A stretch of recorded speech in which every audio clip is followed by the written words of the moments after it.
Buenas tardes. Agradezco mucho la presencia de todos ustedes en algo tan importante para esta casa como es la botadura de un barco, la presentación de un libro. Esta es una, como habrán podido observar ustedes, es una especie de isla del siglo XIX en Madrid. Es una asociación que tiene 130 y tantos años. Ahí están los presidentes de la asociación y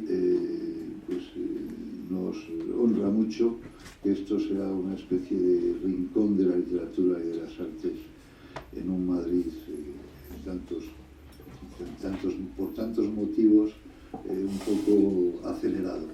Hoy nos reunimos para presentar este libro. Es una novela de Borja Castellano que se llama La vida epífita, y tenemos el honor de contar con Carmen Posadas, que quiero que te encuentres en esta casa, que es tu casa, como gran novelista y gran escritora que eres, y voy a dar la palabra en primer lugar a Borja Castellano para que nos explique un poco cómo ve él su novela. No hay nadie mejor que escriba de una obra que su autor. Luego llegan los críticos y te explican lo que tú no te has dado cuenta que tenía tu novela, y muchas veces te descubren lo que no es cierto en muchas ocasiones, pero en otras sí. Borja, tienes la palabra. Muchas gracias, Juan. Bueno, pues como dice Juan, voy a hablaros de qué va el libro, aunque quizá en el caso de este libro en concreto surge una pregunta anterior cuando leemos el título, La vida epífita, y es ¿qué significa epífita, ¿no? Entonces voy a explicar primero eso. Yo tampoco lo sabía hasta que le oí la palabra un día en la selva argentina, en Iguazú. En aquel momento la novela ya estaba avanzada y todo lo que sucedía a mi alrededor me recordaba a la novela y sobre todo a cómo nombrarla, ¿no? Yo tenía la obsesión por nombrar la novela, ¿no? Y entonces aquel guía nos cuenta que las plantas epífitas son aquellas que se apoyan sobre otras plantas, pero sin llegar a parasitarlas, y que además se llaman plantas aéreas porque no enraizan sobre el suelo, ¿no? Entonces yo dije, bueno, pues perfecto, este es el nombre perfecto para mi novela, porque la novela narra la relación entre dos personas, Cecilia y el conde, que de alguna manera se apoyan la una sobre la otra, que se requieren la una a la otra, pero que no son capaces de enraizar entre ellas, ¿no?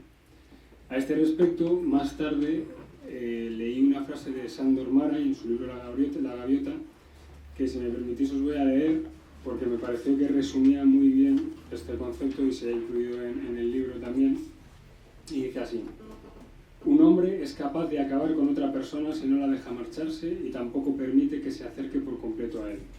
La ata a sí mismo y no la devuelve al mundo, y al mismo tiempo mantiene las distancias. No fragua ninguna alianza con ella. La persona así tratada acaba muriendo por haber sido apartada del mundo, por quedarse sola y a la vez no estarlo del todo, porque vive en una especie de atadura y su carcelero no se ocupa de ella. Y nada, pues esto es de lo que va la novela principalmente. Eso es lo que ocurre en la vida epífita, ¿no? Son dos personas que se aman, pero que tienen una relación de amor extraño, una relación de amor dependiente, y entre las que se interpone un terrible secreto que les impide estar verdaderamente unidos. Para ello el conde, o por ello el conde, la retiene a Cecilia con sus atenciones, con su cultura, con su misterio, pero por otro lado no la deja acercarse del todo porque le supone aceptar y asimilar un secreto que no es capaz de asimilar y que la ha perseguido durante años. ¿Cómo se llega a esta situación? Bueno, pues este sería el argumento. El conde, mucho tiempo atrás, ha presenciado un crimen y tal vez pudiendo evitarlo, no lo hizo. El sentimiento de culpa le corroe y años más tarde decide investigar qué pasó realmente y descubre que de ese crimen queda una niña huérfana de la que decide hacerse cargo en la sombra. Años más tarde, cuando esta niña cumple 18 años, la contrata para trabajar en su casa como gobernanta y al cabo de los años se acaban enamorando. Y es aquí donde realmente empieza la novela, que lo que cuenta es cómo el conde decide contarle a Cecilia la verdad de por qué se conocen.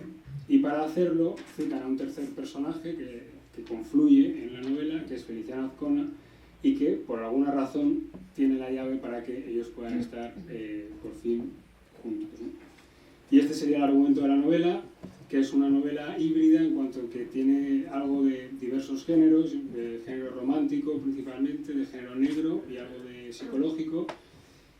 Muy brevemente, ¿por qué del género romántico? Bueno, pues la presencia de la naturaleza y lugares apartados. Toda la acción sucede en una casa aislada, al sur de La Ulloa, en un pueblo ficticio que se llama Lugar Novo. Hay un amor que parece imposible, que es el amor entre Cecilia y el conde, y parece imposible porque un secreto se interpone entre ellos. El idealismo también está presente, es decir, el conde cree que su amor solo es posible a través de la verdad. La apariencia de un destino extraño. Esto yo creo que ya incluso se ve desde la primera frase de la novela, que también, si me permitís, os voy a leer, y que dice: muchos años antes, cuando abandonó aquel hombre a su trágica suerte, el conde tuvo la certeza de que el suceso que acababa de presenciar traería consecuencias el resto de su vida. Cecilia fue, en un principio, la penitencia. La religión también está presente en la novela, y la muerte no solo como un fin ontológico, sino como el desencadenante propio de la historia a través de un crimen sin resolver. Y esto del crimen sin resolver pues también es de novela negra, obviamente, como otros elementos que aparecen en la novela, como la presencia de un detective, que si bien no aparece presencialmente, vamos a decirlo así, sí tiene importancia en la trama, como el plan para desenmascarar al culpable, que en el caso de esta novela, aunque en el caso de esta novela la resolución del misterio no es el objetivo principal. Otro tema importante, que creo que es típico de la novela negra actual, es que la división entre buenos y malos se difumina, y esto es así porque en tres razones se producen diversos cambios en la posición moral de los personajes. Y esto tiene que ver también con otro género que creo que aparece en la novela, que es el psicológico, es decir, se enfatiza la caracterización interior de los personajes, sus motivos, sus circunstancias, y también, en mi opinión, algo de novela existencialista, porque a lo largo de la obra se dejan caer diversas reflexiones breves, no desarrolladas en profundidad por la propia lógica de dimensión de la obra, pero que creo que le imprimen cierto carácter existencialista. Por concluir, decir que es una novela corta, que se lee en 3 o 4 horas, que creo que es de fácil lectura y que a medida que avanza va cogiendo más y más ritmo, y yo creo que al final engancha hasta la última línea. No quiero acabar sin dar las gracias a nuestro anfitrión, a Juan Van Allen, por dejarnos presentar aquí el libro en esta asociación de escritores y artistas españoles y en esta sala cargadísima de historia cultural y literaria. A Carmen Posadas por acompañarme en este día y amadrinar mi presentación, la presentación de mi primer libro. A Ediciones Atlantis, que creo que hacen una labor hoy en día casi heroica, que es la de apoyar y publicar a escritores noveles. Y también a Almudena Salamanca por los dibujos que aparecen en el libro, a los correctores del libro, al escritor Ronaldo Menéndez y a Virginia Fuentes, a los que le leyeron para hacerle una crítica constructiva que ha ayudado muchísimo a mejorarlo, sin duda, y a todos vosotros que estáis aquí. Muchísimas gracias.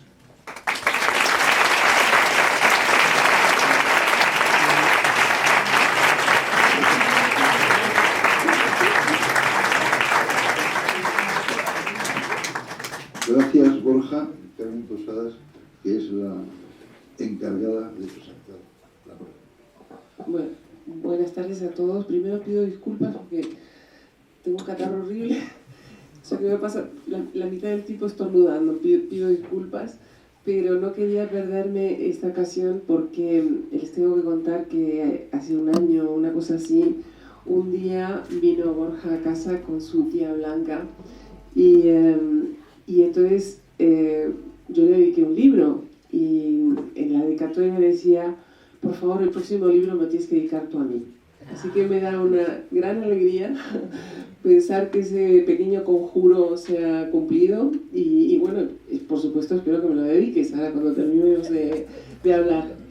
Yo también quería que esta presentación fuera un diálogo, porque siempre pienso que la diferencia entre la buena literatura y la mala literatura se empeña en dar respuestas. Eso es como los libros de autoayuda, ¿no? Cómo ser feliz o cómo casarse con un millonario, cosas por el estilo. Luego lees el libro y la verdad es que no te soluciona nada, pero tú te quedas muy contento porque piensas que te va a dar respuestas. Los libros buenos no dan respuestas, lo que hacen es suscitar un montón de preguntas. Y ese es un buen libro y a mí me ha suscitado muchas preguntas. La primera de todo, esta es un poco iconoclasta, pero bueno, te la voy a hacer igual. ¿Por qué decidiste ser escritor? Porque escribir, para que se haga una idea, escribir no da dinero, no tiene glamour. El otro día yo vivo al lado del Círculo de Bellas Artes y apareció por ahí el premio Nobel del año pasado, que es un poeta sueco, que ustedes me van a perdonar porque yo ni siquiera sé cómo se llama. Bueno, pues ese señor pasó completamente inadvertido y es el premio Nobel de literatura. Así que lo primero que te preguntaría, Borja, es que, a ver, ¿por qué decidiste hacerte escritor? Sí, Porque solo hemos puesto un micrófono. Bueno, pues la verdad es que la respuesta a esa pregunta creo que puede ser todo lo fácil o lo difícil que uno la quiera hacer, ¿no? Yo me vas a permitir que use para responder a eso lo que ya dijo otro escritor, que es Enrique Vila-Matas, un escritor que admiro y que presentando un libro hace un par de años en Barcelona, no recuerdo ahora qué libro era, contestó de la siguiente manera, bueno, como lo hace él, que parece que está muy serio, pero la verdad es que te ríes mucho. Y entonces él decía que al principio pues escribía y no sabía por qué, que luego más tarde pues escribía sencillamente para que le leyeran. Y al cabo de los años, cuenta Enrique Vila-Matas, se dio cuenta de que había visto una película que era la auténtica razón por la que él escribía, y esta película era La noche de Antonioni, en la que Marcello Mastroianni, cuyo personaje era un escritor de éxito, y estaba casado con una mujer que Enrique Vila-Matas admira y adora por su belleza, que es Jeanne Moreau. Entonces él se dio cuenta de que, claro, él quería ser escritor precisamente para poder tener una mujer como Jeanne Moreau al lado, ¿no? Yo creo que debo estar un poco en esa fase. El problema es que dice Enrique Vila-Matas también que luego se dio cuenta de que el fallo tenía un plan, y es que para ser escritor había que escribir, ¿no? Entonces era una cosa seria y difícil, pero bueno, en eso estamos. Oye, casi quédate con el micrófono, porque sí, no, porque yo te pregunto. Lo segundo que me gustaría preguntar es cómo surge la idea, porque lo más difícil cuando uno escribe es tener esa primera chispa, esa primera inspiración, que dices, yo esto lo necesito contar. Supongo que eso te habrá pasado, ¿no? Te dijiste, hay tal cosa que yo realmente le tengo que contar. Sí, a mí me ha pasado mucho en este libro. La verdad es que ya he escrito un segundo libro en el que también me ha pasado, pero sí es verdad que yo creo que aquí ha habido mucho de desquite, quizá por ser el primer libro, ¿no? Por llamarlo de alguna forma. Hay muchas cosas de las que quieres hablar y el problema, comentábamos antes, por otro tema, el problema a veces es de qué no hablas, ¿no? Más que de qué hablas, ¿no?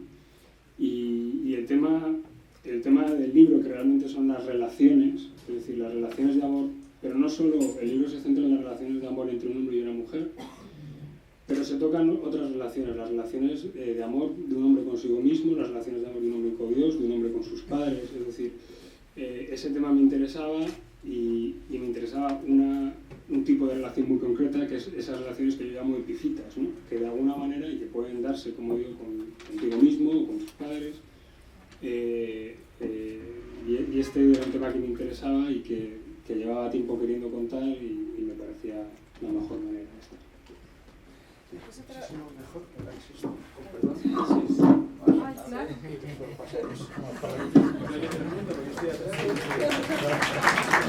De lo que se demuestra que las cosas más sencillas son las más útiles. Estar ahí muchas veces, entonces sé cómo hay que A lo mejor si con esta voz que tengo, ahí al fondo no se oiría nada.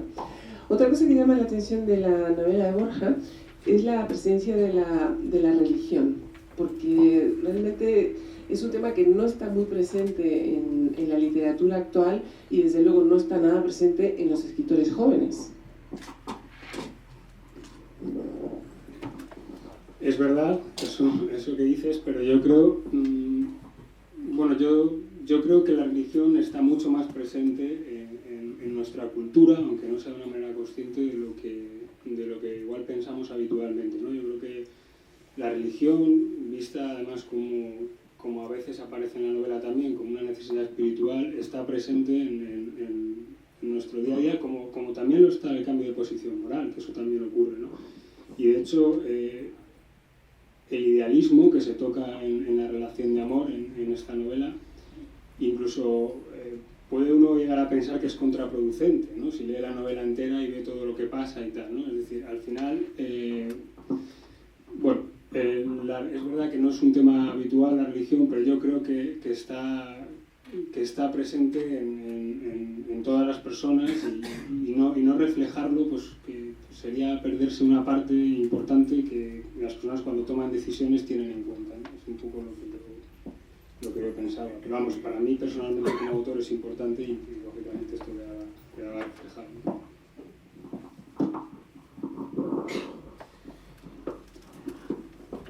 Hay dos cosas que yo como escritora tengo muchísimo miedo. Una es escribir escenas de amor y la otra hacer diálogos. Y yo creo que eso es donde realmente se nota cuando es un buen escritor o un mal escritor. De hecho, muchas veces grandes escritores hacen unas escenas de amor que te dan una vergüenza insoportable. No sé si saben ustedes que en Estados Unidos se da un premio a la peor escena de sexo, por ejemplo. Entonces los candidatos a la peor escena de sexo no se crean que es Las sombras de Grey, no, de ninguna manera. Candidatos a la peor escena de sexo, el año pasado estaba Philip Roth, sin ir más lejos. Quiero decir que es muy difícil y que es un reto para un escritor escribir bien sobre amor. ¿Cómo te inspiraste tú?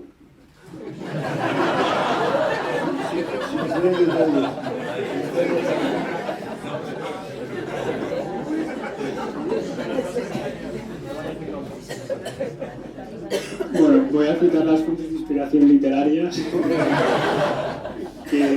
Y hay una muy clara. Yo tenía muy claro que quería que fuera un libro elegante, no sé si lo he conseguido o no, pero desde luego lo he intentado. Una fuente clarísima de inspiración que yo he tenido es Sándor Márai. Lo he mencionado aquí, no solo en ese libro, que además leí posteriormente, sino en otros libros. Me parece un escritor muy elegante y eso lo tenía claro. Eso, digamos, en cuanto al amor. En cuanto a las escenas de sexo, que en este libro no aparecen, y no aparecen porque me parece más importante lo que no aparece que lo que aparece. Es decir, me parece mucho más sugestivo, más que importante.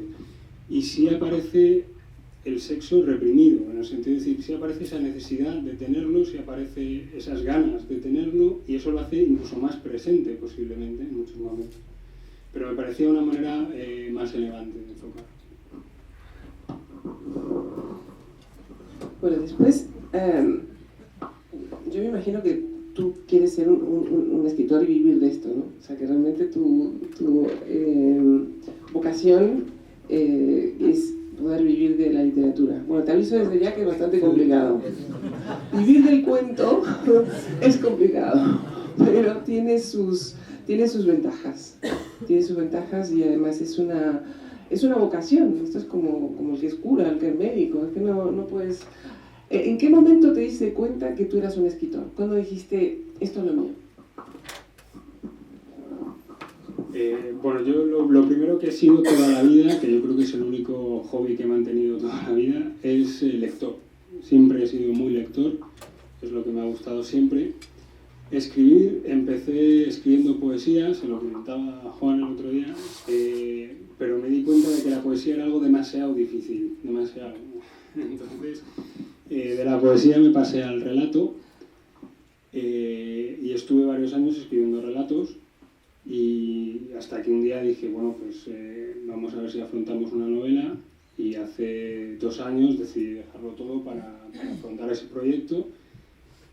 Y ahí fue cuando de verdad, escribiendo ya esta novela, es decir, como oficio, levantándome todos los días para escribir todo el día, día tras día, ahí fue cuando me di cuenta de que no se podía ser más feliz. Entonces ahí sí que me di cuenta que quería ser escritor, siendo consciente de lo complicado que es, por supuesto. Bueno, yo aprovechando que tengo un buen lector aquí y que conoce la novela, te voy a preguntar, te voy a interrogar ahora mismo, Juan. Así que cuéntame, porque tú imagino que has tenido que empezar muchos libros de autores noveles, y entonces háblale un poco a nuestros amigos tu impresión como lector. De esta novela. Sí. Yo soy un lector de novela, no un escritor de novela, solo tengo escrito una novela, y comentaba antes a Carmen y a Borja que sufrí tanto que no se me ocurrirá nunca volver a escribir otra, y eso que tuvo un premio Pues deberías, y tuvo varias ediciones, pero no. Primero porque no me considero novelista, y luego porque es mucho más fácil, pese a lo que ellos hayan dicho, escribir renglones cortos, escribir poesía que escribir novela. A mi juicio ellos dicen que no, que es más difícil la poesía. Esta novela, hay un aspecto de la novela que no se ha dicho todavía, que es el aspecto simbólico de la novela. Hay un gran simbolismo en esta novela. El cáliz de Azcona, el coleccionista, y el cáliz del conde, es también el cáliz de Jesucristo, es el cáliz que en cierto modo nos sobrecoge a todos. Es una novela simbólica. Luego, el escritor, yo creo que lo sabe Carmen y lo sabe Borja, sin irnos mucho por los cerros de Úbeda, escribe para sí mismo. O sea, en principio el escritor escribe para él. Lo que pasa es que ese sentimiento debe tener la complicidad con el lector. Pero yo pienso que el escritor, cuando acabamos una página, un poema, vosotros un capítulo, escribimos porque nos llena escribirlo. Luego lo que pasa es que el sentimiento que pones en ese poema o la fábula que cuentas tiene una complicidad con quien lee. Sin esa complicidad, la novela es mala literatura, como muy bien decía Carmen. Y yo creo que esta novela tiene esa complicidad, mueve esa complicidad. Aquí ha dicho Borja, y es verdad, que mantiene la tensión hasta el final. He de decirte, Borja, y te confieso que empecé la novela con muchos sin embargos, porque digo, una novela nueva, un escritor nuevo. La novela es muy buena, la novela está lograda, la novela está bien llevada. Es muy difícil, porque otra cosa que debe saber el lector es que la novela se escribe a sí misma. O sea, esto, confesarlo. O sea, la novela, y yo mi experiencia solo es de una novela, pero la novela, los personajes se mueven por sí mismos. Pocas cosas de las que haya planteado Carmen cuando hace el diseño de una novela ocurren como ella ha planteado. Los personajes adquieren su propia vida y se van escribiendo a sí mismos, igual que te habrá ocurrido a ti. Esto a mí me deja hace muchísimos años, cuando le hice una entrevista en mi condición primera y profesional de periodista hace muchos años a Cela, me lo dijo Cela y yo naturalmente no me lo creí. Y bueno, esto es una cosa de Cela. Y es verdad, la novela se resuelve, o pocas veces, como el novelista piensa que se va a resolver porque se escribe a sí misma. Bueno, pues esta novela has tenido la suerte, querido Borja, de que se ha escrito a sí misma muy bien. Entonces, por eso debo felicitarte. Hay otro aspecto de la novela que yo creo que se debe resaltar, que tú lo has llamado delicadeza, cuando hablas del amor entre Cecilia y el conde. Es un amor en el que yo me siento muy reflejado, que es el amor en la literatura. O sea, los dos aman la lectura, los dos aman la literatura, los dos se sienten cómplices por un amor que les une, que enmascara el que se tiene entre ellos y que no quieren manifestarse, que es el amor por la lectura.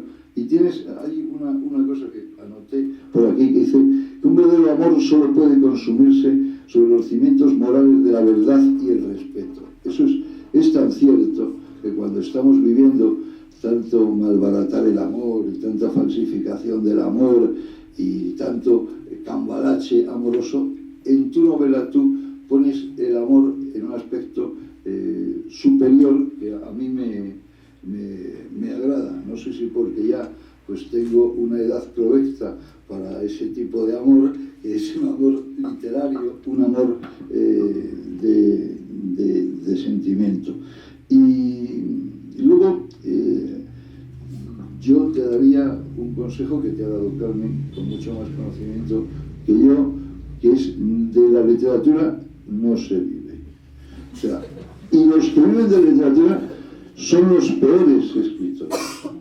Es decir, todo el mundo sabe, los 2 o 3 grandes escritores que pues a lo mejor no son los mejores escritores y viven de la literatura.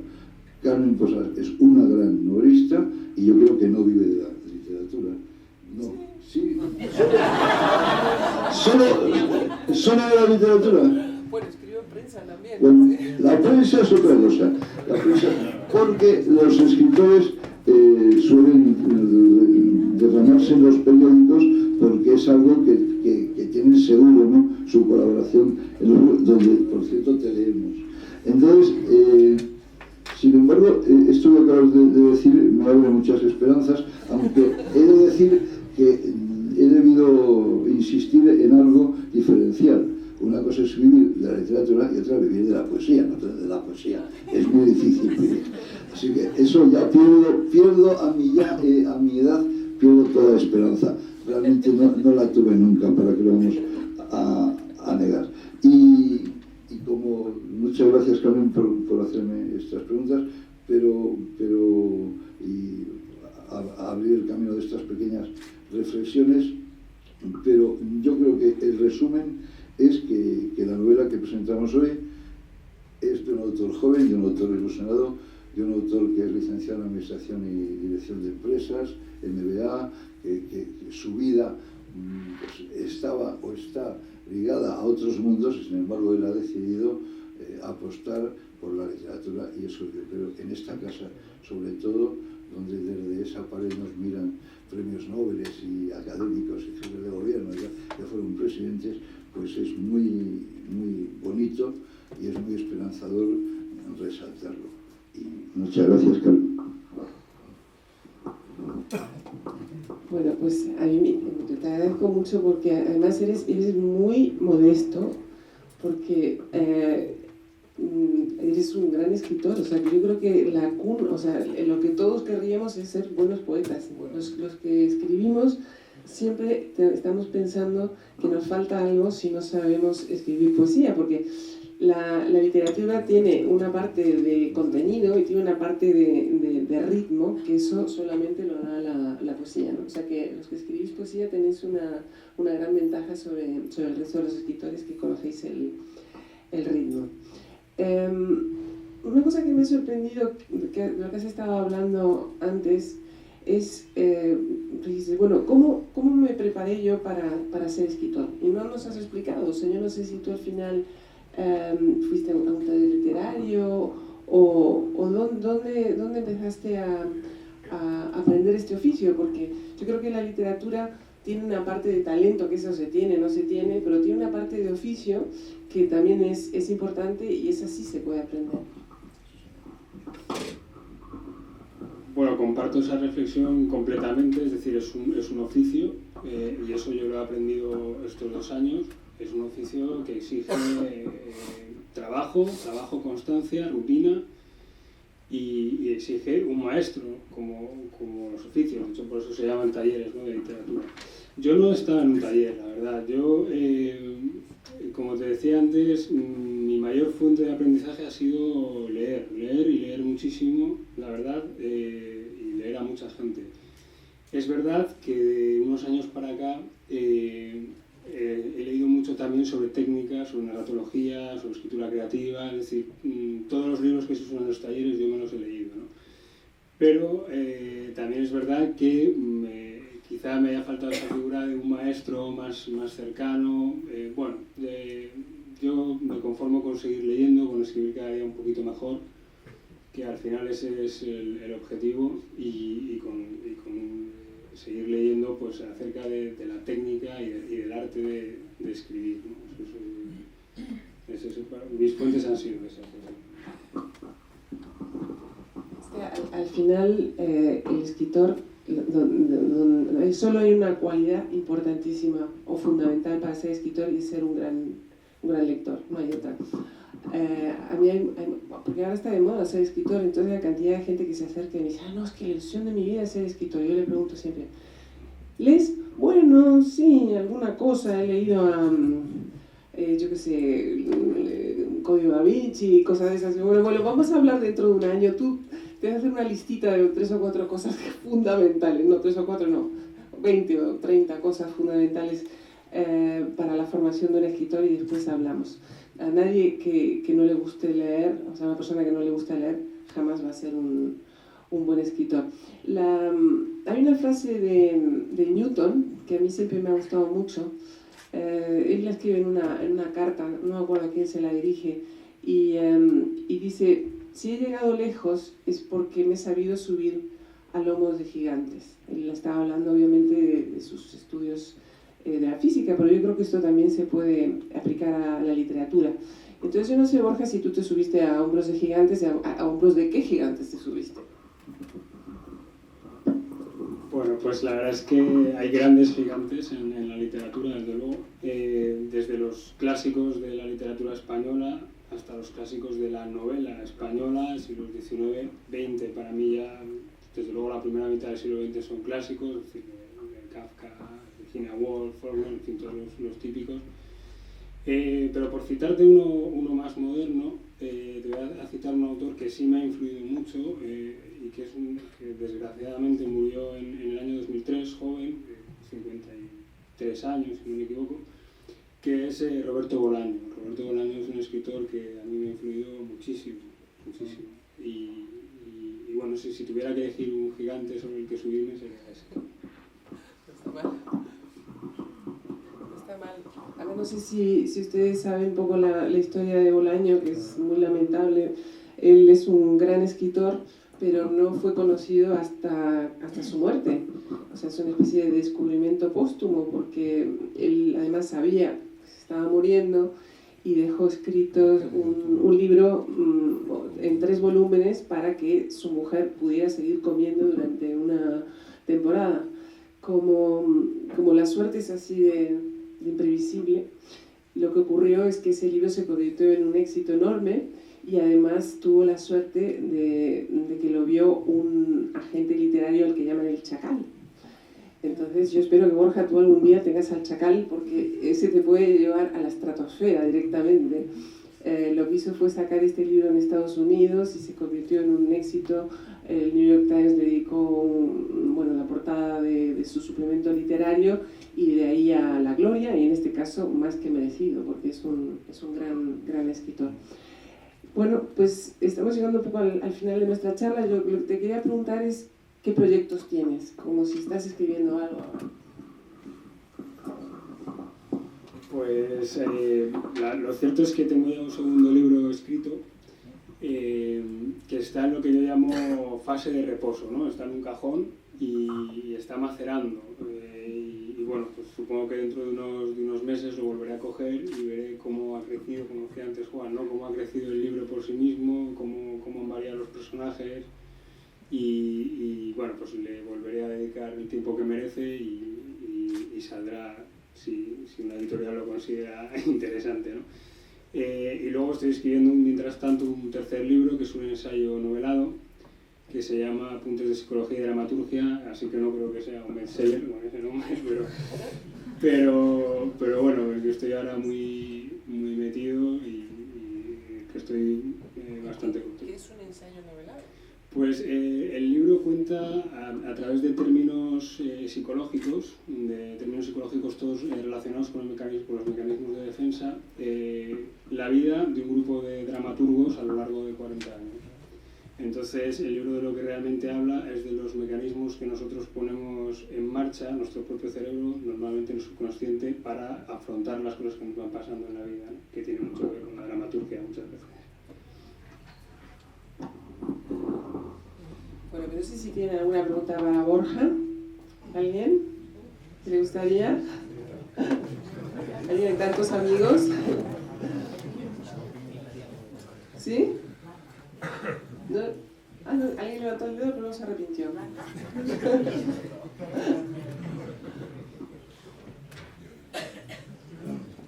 Bueno, pues sí, ¿no? Bueno, pues entonces lo que sí es que les voy a animar a leerlo, porque realmente una primera novela es, yo creo, donde un escritor luego posiblemente va a tener más oficio, va a tener más recursos, pero una primera novela es donde uno vuelca toda su alma, y yo creo que tu alma está ahí, Borja, así que yo te doy la enhorabuena.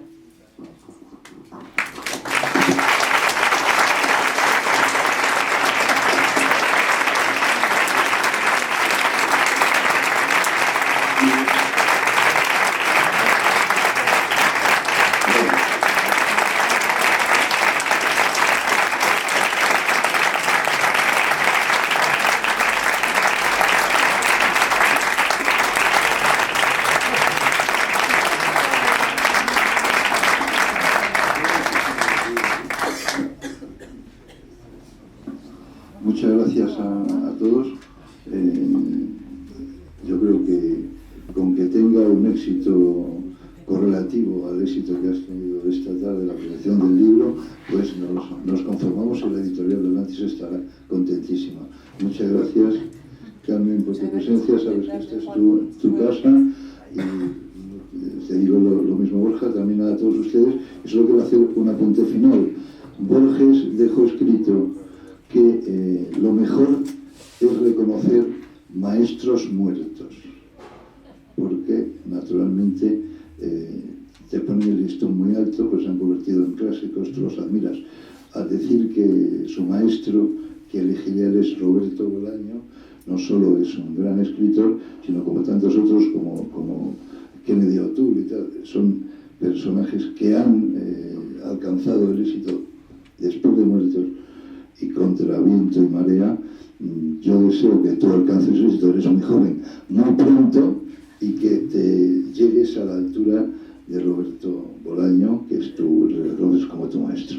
Muchas enhorabuenas, y que este libro te vaya muy bien, y los próximos también. Gracias por todo.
Gracias, enhorabuena.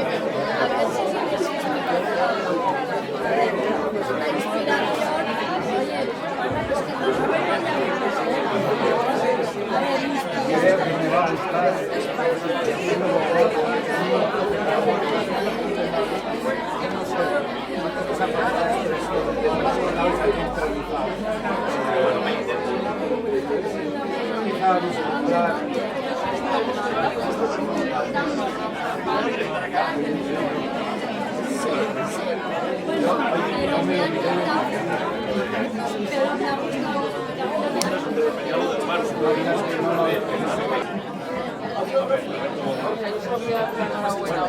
Lo dejo Blanca que me lo edita mejor.